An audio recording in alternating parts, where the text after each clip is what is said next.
Childhood trauma ఎంత effect చేస్తది అడాలసెంట్‌లో వచ్చిన రిలేషన్‌షిప్స్ కానీ, బికాజ్ ఇప్పుడు చాలామంది everyone almost suffering with the relationships. Somewhere back ఎండ్‌లో చైల్డ్‌హుడ్ ట్రామా అనేది ఉంటదా? ఖచ్చితంగా ఉంటుందండి. ఓకే. ఎందుకంటే ఒక పసివాడి మెదడు ఒక మట్టి ముద్ద లాంటిది. దాన్ని మనము ఏ విధంగా మౌల్డ్ చేస్తే అది ఆ విధంగా మౌల్డ్ అవుతుంది.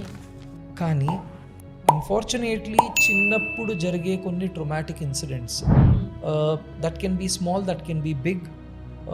It can be small things like ఇంట్లో పేరెంట్స్ గట్టిగా అరుచుకుని మాట్లాడుకోవడము, లేదా ఒకరినొకరు తిట్టుకోవడము, లేదా ఫిజికల్ అబ్యూస్, లేదా పిల్లల మీద వర్బల్ అబ్యూస్ కానీ ఫిజికల్ అబ్యూస్ కానివ్వండి, లేదా స్కూళ్ళల్లో టీచర్స్ నుండి అగ్రెసివ్ బిహేవియర్స్ రావడము, లేదా బులియింగ్ ఫ్రెండ్స్ మధ్యన కానివ్వండి, కజిన్స్ మధ్యన కానివ్వండి, and to a more higher thing physical abuse from friends, లేదా sexual abuse from known people, unknown people.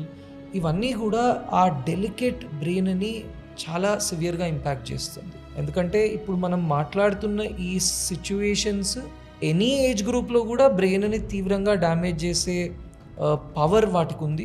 And పసివాడి మెదడులో అడల్ట్ బ్రెయిన్ తోటి పోల్చుకుంటే వన్ డిఫరెన్స్ ఇస్, ఒక ప్రొటెక్టివ్ లేయర్ ఏదైతే ఒక అడల్ట్ బ్రెయిన్లో ఉంటుందో అది చైల్డ్హుడ్ బ్రెయిన్లో ఉండదు. అది లేకపోయే వరకు దానివల్ల వచ్చే impact 2 times 3 times 4 times higher